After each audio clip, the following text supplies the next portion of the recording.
अस्सलाम वालेकुम। बिस्मिल्लाहिर्रहमानिर्रहीम। तो हम पढ़े थे एड्रीनर्जिक एगोनिस्ट, उसमें थेरापेटिक यूजेस करने हैं हमने। थेरापेटिक यूजेस में ये है कि जो हमारी होती है ना एपिनेफ्रीन ड्रग हम पढ़े थे, ठीक है। और वो ना किस तरह से मतलब थेरापेटिकली उसके कौन कौन से एक्शंस होते हैं। उसमें ये होता है कि ये ना ब्रोंकोस्पाज्म को ट्रीट करने के लिए भी हम एपिनेफ्रीन को यूज़ करते होते हैं।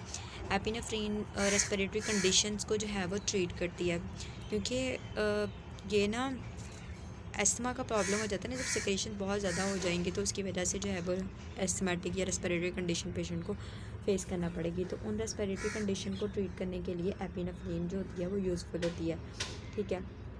कि ये ना रेस्पिरेटरी कंडीशंस को ट्रीट करती है, treatment of the anaphylactic shock. और इसका रूट सबक्यूटेनियस रूट होता है। हम एट्रोपिन यूज़ कर रहे थे, तो एट्रोपिन के केस में वो क्योंकि वो कोलिनर्जिक एंटागोनिस्ट थी, उस केस में सिक्रेशंस बहुत ज़्यादा बढ़ रही थी, ठीक है। तो इसमें अभी आपने पढ़ा कि जो रेस्पिरेटरी सिस्टम हमने डिस्कस किया था उसमें भी एपिनेफ्रीन जो है वो ब्रोंकियल स्मूथ मसल्स पर एक्ट कर रही थी और ब्रोंको डायलेशन कर रही थी। तो इस सेंस में हम कह सकते हैं एट्रोपिन जो थी वो कर रही थी एस्थमा कर रही थी, ठीक है। और उस तरह की जो डिजीज़ होती हैं, ब्रोंको कंस्ट्रिक्शन अगर किसी को हुई हुई है तो उसके अंदर अगर हम एपिनेफ्रीन यूज़ करेंगे तो वो उसके अंदर ब्रोंको डायलेशन करेगी, ब्रोंको डायलेशन करती है। लेकिन अगर देखें ना वेसल्स पर इसका इफेक्ट, ब्रोंक्यूल्स पर तो इसका इफेक्ट हो गया ना कि वो ब्रोंकियल स्मूथ मसल्स की डायलेशन करती है, लेकिन ये ना वेसल्स की कंस्ट्रिक्शन करती है। अल्फा रिसेप्टर होते हैं वहाँ पर, तो वहाँ पर वेजो कंस्ट्रिक्शन करती है, जिसकी वजह से बीपी राइज करता है, टैकीकार्डिया काज करती है, ब्लड प्रेशर को राइज कर सकती है, सिस्टोल को, ठीक है। एनाफाइलेक्टिक शॉक मतलब कि ये ना हाइपर सेंसिटिव जो रिएक्शन होती हैं, एलर्जिक रिएक्शन होती है, उसके ट्रीटमेंट के लिए भी इसको यूज़ करते होते हैं। कार्डिक अरेस्ट अगर किसी को हुआ है तो उस कार्डिक अरेस्ट को ठीक करने के लिए, उसको रिस्टोर करने के लिए, ठीक है, पेशेंट को हम जो है वो एपिनेफ्रीन को यूज़ कर सकते हैं। कि लाइक अगर कोई पेशेंट है वो ना शॉक में जा रहा है तो उसको भी उसका बीपी बहुत ज़्यादा कम हो रहा है, तो उसके लिए भी हम जो है वो एपिनेफ्रीन यूज़ कर सकते हैं एमरजेंसी कंडीशंस में। उसके बाद लोकल एनेस्थीसिया है। लोकल एनेस्थीसिया के अंदर ये यूज़ करते होते हैं इसको, मतलब कि लो कंसनट्रेशन में एपिनेफ्रीन यूज़ करते होते हैं। ये क्या करता है कि ये ड्यूरेशन ऑफ एनेस्थेटिक एक्शन को बढ़ा देता है। कैसे? By vasoconstriction at the site of injection, और सिस्टेमिक अब्जॉर्प्शन को कम करता है। इंट्राओकुलर सर्जरी में हम इसको यूज़ करते हैं। ये माइड्रेसिस को मेंटेन करता है, क्योंकि ये माइड्रेटिक इफेक्ट होते हैं इसके, तो ये माइड्रेसिस को मेंटेन करेगा। फार्माकोकाइनेटिक्स इसका क्या है कि कौन कौन सा रूट होता है जिससे हम एडमिनिस्टर कर सकते हैं अपनी ड्रग को। हम आईवी रूट से दे सकते हैं, आईएम रूट से दे सकते हैं, इंट्रावेनस और इंट्रामस्कुलर रूट से हम एपिनेफ्रीन को जो है वो एडमिनिस्टर कर सकते हैं। इनहेलेशन के थ्रू भी दे सकते हैं, एंडोट्रेकियल रूट के थ्रू दे सकते हैं। एंडोट्रेकिया मतलब ट्रेकिया के रूट, ट्रेकिया के अंदर से देते हैं। सबक्यूटेनियसली दे सकते हैं। एक्सक्रीशन कैसे होती है इसकी, ठीक है, मेटाबॉलिज्म होगा, उसके बाद जो है वो एक्सक्रीशन होगी, यूरिन के थ्रू होगी। मेटाबॉलिज्म जो है उसके मेटाबोलाइट्स मतलब एमएओ और सीएमटी है, इनएक्टिव मेटाबोलाइट्स में कन्वर्ट होगी ड्रग, और फिर थ्रू द यूरिन जो है वो एक्सक्रीट आउट हो जाएगी। Metabolites metanephrine and vanillyl mandelic acid है। एडवर्स इफेक्ट कौन कौन से होते हैं? ये हमारे सीएनएस को कैसे इफेक्ट करता है, सीबीएस को, रेस्पिरेटरी सिस्टम को कैसे इफेक्ट करता है। सीएनएस को इफेक्ट करेगा तो सीजर काज करेगा, एंग्जाइटी काज करेगा, फियर करेगा, हेडेक, ट्रेमर काज करेगा। उसके बाद अगर सीबीएस को इफेक्ट करेगा तो कार्डिक अरिथमिया, क्योंकि ब्रेडिकार्डिया को ट्रीट कर रहा था, टैकीकार्डिया काज कर रहा था, तो बहुत ज़्यादा टैकीकार्डिया भी जो है वो हो जाएगा, हार्ट अटैक वगैरह जो है वो या कार्डिक अरिथमिया जो है वो काज कर देगा। उसके बाद जो है वो रेस्पिरेटरी सिस्टम जो है उसमें पल्मोनरी एडीमा आ जाएगा, हाइपरथायरॉयडिज्म आ जाएगा, हाइपरथायरॉयडिज्म पेशेंट्स, ठीक है। और अरिथमियास पढ़े हमने डोज को बहुत इसके लिए अगर कोई ऐसा पेशेंट है जिसको हाइपरथायरॉयडिज्म है तो उसके अंदर इसकी डोज को कम डोज जो है वो यूज़ करनी है। उसके अलावा ये टैकीकार्डिया काज कर देता है, ये हमने ऑलरेडी डिस्कस किया।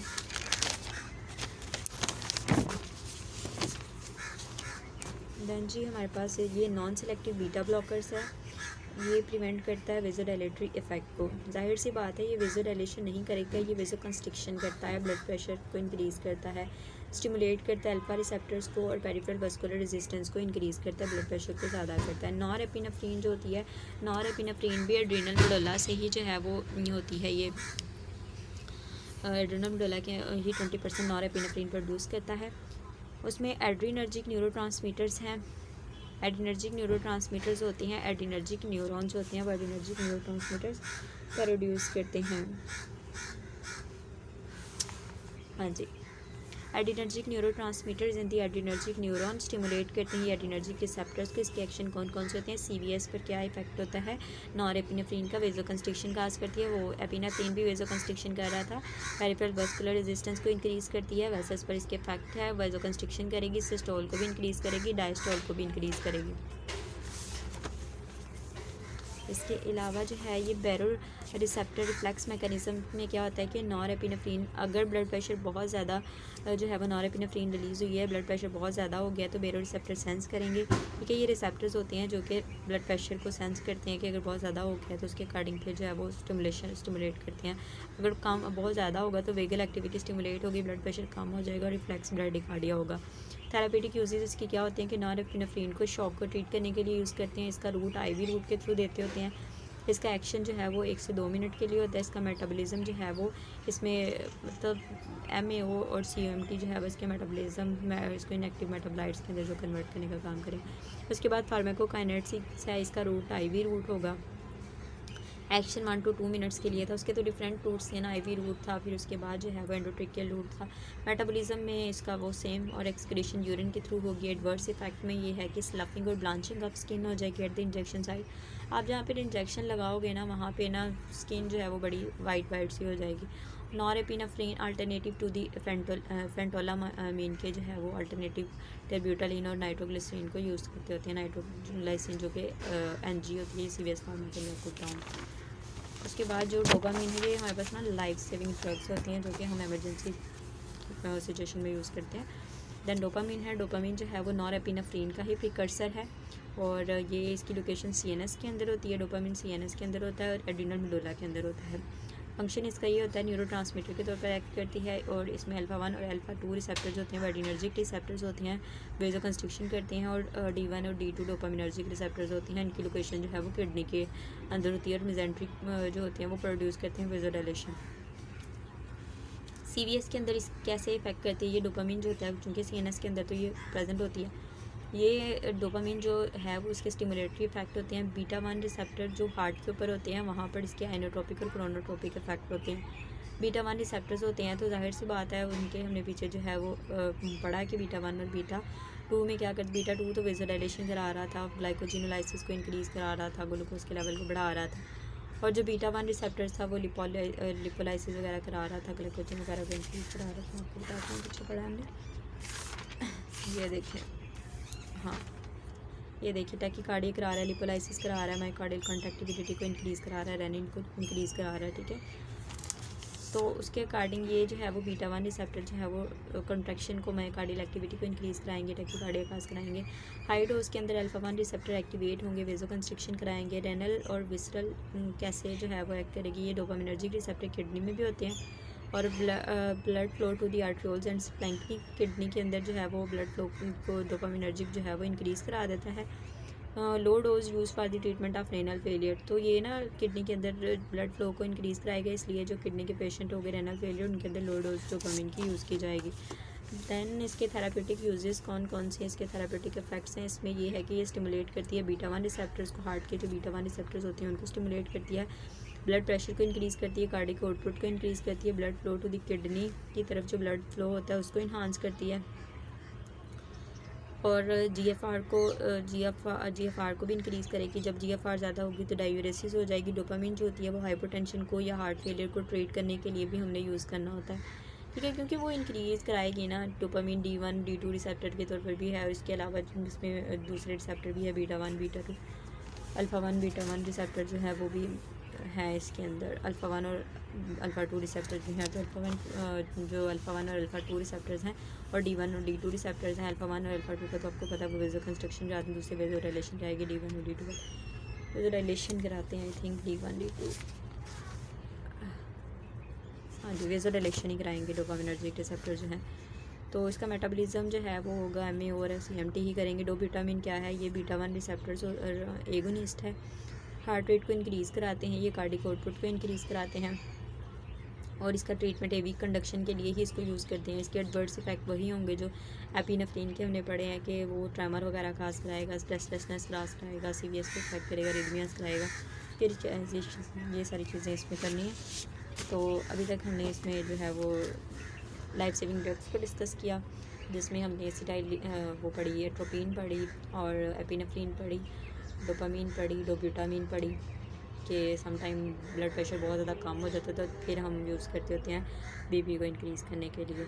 अजान होती है उसके बाद। हाँ जी, तो एट्रोपिन को हमने डिस्कस किया कि एट्रोपिन जो होता है उसके एक्शंस किस किस पर होते हैं। आई के अंदर माइड्रेसिस कराता है, जीआई के अंदर जो है वो मोटेलिटी को जो है वो ये रिड्यूस कर देता है एट्रोपिन जो होती है। उसके अलावा इसके सीवीएस पर इफेक्ट ये है कि लो डोज होगी तो हार्ट रेट कम होगा, डोज बढ़ा देंगे तो हार्ट रेट ज़्यादा होगा। फिर उसके बाद हमने इसकी सिक्रीशंस देखी कि ये सिक्रीशंस को इनहिबिट करता है जिसकी वजह से जीरोस्टोमिया होता है, और स्वेट ग्लैंड की सिक्रीशन को भी ये इनहिबिट करता है जिसकी वजह से हाइपरथर्मिया होता है। ऑप्थेल्मिक देखे इसके इफेक्ट माइड्रेटिक और साइक्लोप्लेजिक इफेक्ट होते हैं इसके अलावा short acting antimuscarinic cyclopentolate tropicamide है। उसके बाद एंटी स्पाज्मोडिक इफेक्ट इसके देखें, इसको सीबीएस के अंदर उसको ब्रेडिकार्डिया को ट्रीट कराने के लिए भी यूज़ करते होते हैं।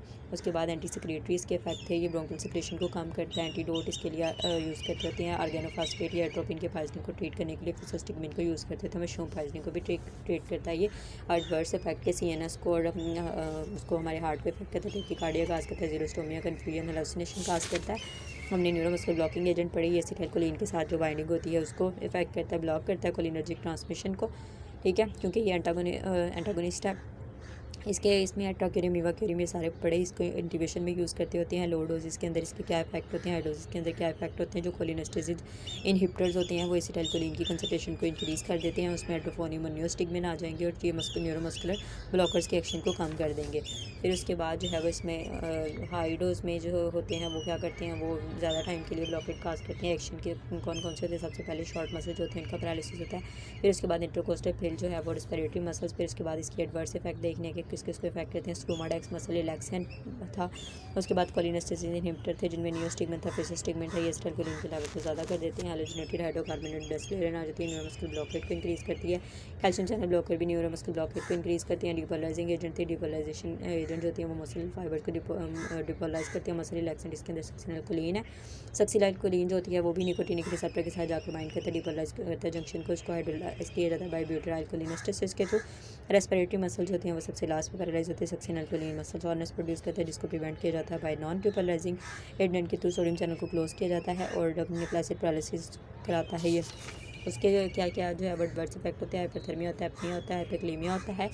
देन हमने एडरेनर्जिक एगोनिस्ट को डिस्कस किया, उसके अंदर हमने अल्फा-1 अल्फा-2 रिसेप्टर्स, बीटा-1 बीटा-2 रिसेप्टर्स पढ़े। ये वेजो कंस्ट्रिक्शन कराता है, ब्लड प्रेशर को इंक्रीज़ कराता है, पेरिफेरल वास्कुलर रेजिस्टेंस को इंक्रीज़ करता है, माइड्रेसिस कराता है, और जो होते हैं क्लोयर कराता है स्फिंक्टर ऑफ द ब्लैडर को। अल्फा-2 रिसेप्टर जो होते हैं नॉरेपिनेफ्रिन को रिलीज़ कराता है, एसिटाइलकोलिन को, इंसुलिन को, और उसको इनहिबिट कराता है उन सबकी रिलीज़ को। बीटा-1 जो होता है वो टैकीकार्डिया कराता है, लिपोलाइसिस कराता है। उसके बाद जो है वो ये मायोकार्डियल कॉन्ट्रैक्टिलिटी कराता है, नर्विन को रिलीज़ कराता है। Beta two vasodilation, bronchodilation, peripheral vascular resistance को कम करता है। यूट्राइन स्मूथ मसल्स को रिलैक्स करता है। उसके बाद एपिनेफ्रिन है, इसमें अल्फ़ा-1 और बीटा-1 दोनों ही, मतलब अल्फ़ा और बीटा जो है वो दोनों किस्म के रिसेप्टर्स को जो है वो स्टिमुलेट करता है। दोनों इसके अंदर जो होते हैं दोनों ही रिसेप्टर के साथ जाके बाइंड कर सकता है। उसके बाद कार्डियोवास्कुलर पर क्या, सीवीएस पर क्या इफेक्ट होते हैं, जो है वो कोनोट्रॉपिक और आइनोट्रॉपिक एक्शन होते हैं इसके। उसके बाद जो है ये डायरेक्ट करता है वेसल्स को, लीवर की वेसल्स को डायरेक्ट करता है और कंस्ट्रिक्ट करता है आर्टिकल्स जो स्किन के अंदर होती हैं। कंबाइंड इफेक्ट होते हैं, रेनल ब्लड फ्लो को कम करता है और कम्युलेटिव इफेक्ट के अंदर सिस्टोल को इंक्रीज़ करता है, डायस्टोल को कम करता है। रेस्पिरेटरी सिस्टम पर क्या इफेक्ट होते हैं एपिनेफ्रिन के, ये ब्रोंकियल स्मूथ मसल जो होते हैं उनको रिलैक्स करने का काम करता है और जो है वो हिस्टामिन की रिलीज़ को ब्लॉक करता है और ब्रोंकियल जो है ब्रोंकोडाइलेशन करता है। उसके बाद जो है वो हाइपरग्लाइसीमिक इफेक्ट होते हैं इसके, लिपोलाइसिस काज करता है।